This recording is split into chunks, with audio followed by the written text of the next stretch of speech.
Hello guys, welcome back to my YouTube channel Mahiraj IT Infotech. हुनर है तो कदर है।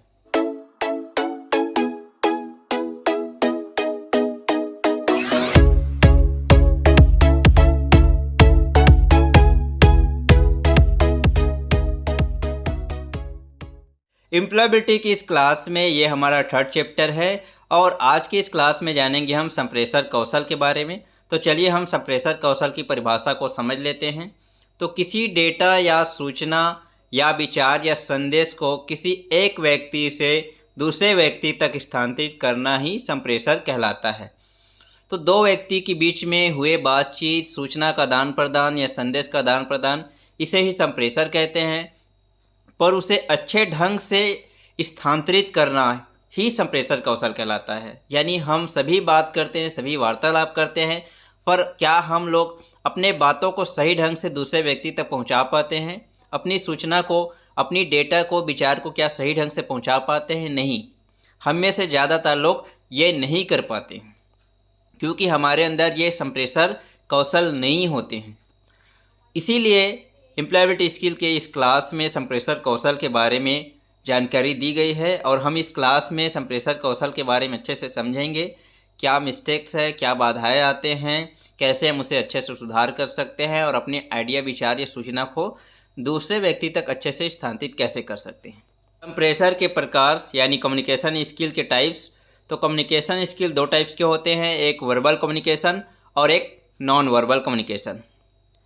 वर्बल कम्युनिकेशन दो तरह से होते हैं, मौखिक संचार और लिखित संचार। ये दोनों ही वर्बल कम्युनिकेशन है, यानी रिटन में और ओरल में। और वहीं अमौखिक ये नॉन वर्बल होता है, जिसमें किसी शब्द का प्रयोग नहीं होता है बल्कि बॉडी लैंग्वेज का प्रयोग किया जाता है। तो इस तरह से संप्रेषण दो तरह से होते हैं, वर्बल कम्युनिकेशन और नॉन वर्बल कम्युनिकेशन। पहला हमारा मौखिक संचार है।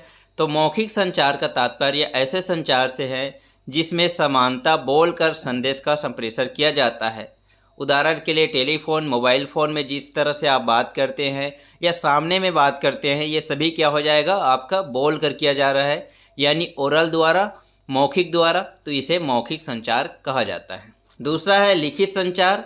तो लिखित संचार आज का समय में अत्यधिक महत्व है। व्यापारिक विकास हेतु, विज्ञापन सामग्री तैयार करने हेतु, अन्य संस्थाओं से संचार हेतु अनिवार्य लिखित संचार के लिए आवश्यक है कि लिखे गए संदेश में साधारण एवं सरल भाषा का प्रयोग किया गया हो। उदाहरण ईमेल द्वारा, पत्रों द्वारा, फैक्स द्वारा, नोटिस द्वारा इत्यादि। तो ये हमारा लिखित संचार आज के समय में काफ़ी यूजफुल है क्योंकि हम ऑफिशियल वर्क लिखित के रूप में ही किए जाते हैं। तो इसमें अच्छा स्किल होगा, अच्छा कौशल होगा तो हम ड्राफ्टिंग अच्छे से कर सकते हैं और अच्छे शब्दों को लिख सकते हैं। अमौखिक संचार। तो अमौखिक संचार का तात्पर्य ऐसे संचार से है जिसके अंतर्गत संदेश का संप्रेषण बिना शब्दों को बोले किया जाता है। इसके अंतर्गत संदेश के संप्रेषण के लिए मुख्यतः हाव भाव, शारीरिक भाषा, नेत्र संपर्क इत्यादि का उपयोग किया जाता है। तो इसमें हम कोई भी शब्द बोलते नहीं हैं, ना ही लिखते हैं, बल्कि हमारे बॉडी लैंग्वेज, हमारी हाव भाव, भाव भंगिमा, जो शारीरिक भाषा है, जो आई कांटेक्ट है, उससे पता चल जाता है कि ये क्या बोलना चाहते हैं। तो ये तीन तरह के होते हैं, पैरा लैंग्वेज, प्रॉक्सिमाइज और काइनेटिक्स। संचार की प्रक्रिया। तो संचार एक आवश्यक माननीय प्रक्रिया है जिसकी सहायता से मनुष्य अपने भावों, विचारों, प्रेरणाओं आदि को एक दूसरे से संप्रेषित करता है। संचार प्रक्रिया में बहुत से माध्यम कार्य करते हैं, जैसे सूचना के स्रोत, सूचना को प्राप्त करने वाला, सूचना का माध्यम आदि। यह उचित रूप से तभी पूर्ण होती है जब भेजने वाला अपना संदेश भेजता है तथा प्राप्त करने वाला उस संदेश का उत्तर देता है। किसी व्यक्ति द्वारा कोई संदेश भेजा जाता है तो दूसरे व्यक्ति तक वो संदेश पहुंच पाता है। अगर पहुंच पाता है तो क्या उसका ये फीडबैक दिया जाता है, प्रत्युत्तर दिया जाता है। अगर नहीं तो ये संचार पूर्ण नहीं होती है। जब फीडबैक मिल जाती है तभी जाकर ये संचार पूर्ण रूप से हो पाती है। तो संचार के तत्व है, पहला सेंडर यानी प्रेषक, जो भेजने वाला होता है उसे सेंडर कहते हैं। फिर उसके बाद मैसेज यानी संदेश, क्या लिखना चाहते हैं, क्या भेजना चाहते हैं वो। उसके बाद चैनल, जिसके माध्यम से भेजा जाता है। और रिसीवर, जो प्राप्त करने वाला होता है, रिसीवर प्राप्त करेगा। उसके बाद फीडबैक यानी प्रतिक्रिया देगा। तो इस तरह से संचार के 5 तत्व होते हैं और इन 5 तत्वों से ही मिलकर पूर्ण रूप से संचार हो पाते हैं। प्रेषक वह व्यक्ति जो किसी सूचना या संदेश को पहुंचाता है, प्रेषक कहलाते हैं। संदेश या किसी भी संचार का मुख्य विषय होता है जिसमें कोई भी सूचना लिखित या अलिखित किसी भी माध्यम से संप्रेषित की जा सकती है। माध्यम संदेश भेजने वाले व्यक्ति को एक ऐसे माध्यम की आवश्यकता होती है जिसके द्वारा वह अपने संदेश को आगे भेज सके, संचार माध्यम कहलाता है। प्राप्तकर्ता वह व्यक्ति जो संदेश प्राप्त करता है, प्राप्तकर्ता कहलाता है। प्रतिक्रिया तो संदेश प्राप्तकर्ता अथवा रिसीवर की प्रतिक्रिया या उत्तर ही फीडबैक कहलाता है। जब तक प्राप्तकर्ता से संदेश की प्रतिक्रिया नहीं हो पाती तब तक संचार प्रक्रिया को अपूर्ण माना जाता है। संचार के महत्व। संचार प्रक्रिया द्वारा व्यक्ति स्वयं अपनी भावनाओं, विचारों आदि के विषय में जानने तथा दूसरे के विचारों, भावनाओं आदि को पता लगाने का प्रयास करता है। साथ ही व्यक्ति अपने वातावरण को संगठित करने, विविध प्रकार की सूचनाओं को प्राप्त करने तथा वातावरण के साथ अनुकूलन सामंजस्य स्थापित करने का प्रयास करता है। स्वयं के विषय में दूसरों की प्रतिक्रियाओं को जानकर व्यक्ति दूसरों के साथ संचार स्थापित करके अपनी पहचान बनाने का प्रयास करता है। इससे उसे अपनी आत्मछवि पर चिंतन मनन करने तथा अपने आप को बेहतर तरीक़ा से समझने का अवसर प्राप्त होता है। इस प्रकार संचार व्यक्ति के जीवन में बेहतर सार्थक भूमिका निभाता है और उसकी वृद्धि में विकास में सहायक होते हैं। संचार द्वारा 2 या 2 से अधिक व्यक्तियों के बीच सूचनाओं की भागीदारी होती है जिससे उनके मन में एक दूसरे के प्रति कल्याण की भावना सुनिश्चित होती है और इससे सामाजिक समरसता का भी मार्ग प्रशस्त होता है। संचार व्यक्तिगत संतुष्टि तथा पारस्परिक सौहार्द की भावना को विकसित करके मजबूत सामाजिक संबंधों की नींव डालता है।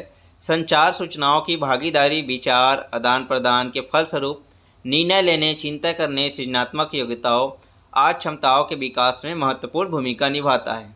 तो जब हम संचार करते हैं तो उसमें आने वाली कुछ बाधाएं हैं, जैसे कि सबसे पहला तो भाषा है।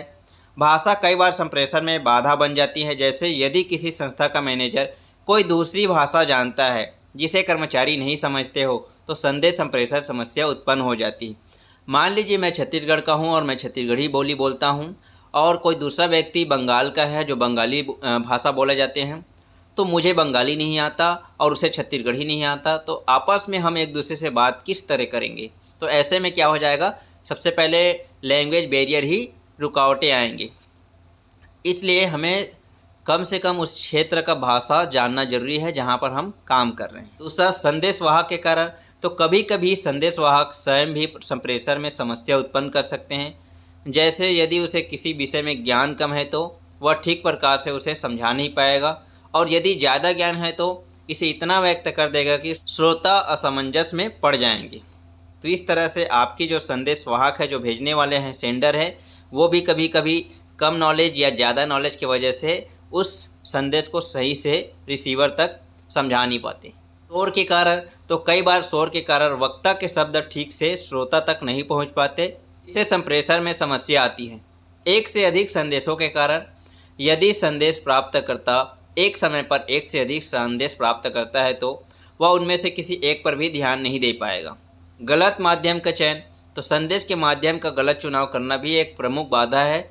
आपको कोई संदेश जल्दी ही किसी को भेजना है और आप फैक्स या ईमेल के अतिरिक्त पोस्ट के द्वारा भेजते हैं तो संदेश भेजना व्यर्थ है। इस तरह से संचार करने में, संप्रेषण करने में कुछ बाधाएं भी उत्पन्न होती है जिसे हमें दूर करना चाहिए। संचार में आने वाली बाधाओं को दूर करने के कुछ उपाय है। सबसे पहले विषय वस्तु का ज्ञान होना, दर्शकों श्रोताओं से संबंधित आपके पास जानकारी हो, संदेश का उद्देश्य परख हो, माध्यम की स्पष्टता हो, संदेश संगठित तथा लक्षित हो।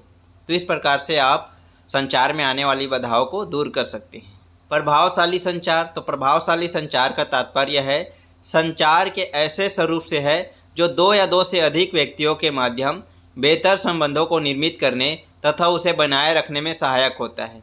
यह कौशल लोगों को सुव्यवस्थित अंतःक्रिया करने, एक दूसरे के विचारों को समझने, वैकल्पिक दृष्टिकोण विकसित करने तथा एक दूसरे के आवश्यकता को पूरा करने में भी सहायता प्रदान करता है। प्रभावशाली संचार के कुछ सिद्धांत निम्न हैं, जैसे कि साधारण एवं सरल भाषा का प्रयोग करना, पूर्वाग्रह से बचना, व्यवस्थित संदेश वहन, प्रत्यक्ष संदेशवहन, आपसी सद्भावना एवं विश्वास, संदेश का यथा समय संप्रेषण और प्रेषक की सुनने में दक्षता। आई होप कम्युनिकेशन स्किल के इस क्लास में आपको ये समझ में आया होगा और इसी तरह से हम चैप्टर वाइज धीरे धीरे से एम्प्लॉयबिलिटी स्किल के सारे चैप्टर का क्लासेस लेकर आएंगे। तो चलिए हम मिलते हैं नेक्स्ट वीडियो पर। वीडियो अच्छा लगा हो तो लाइक शेयर करना ना भूलें। धन्यवाद।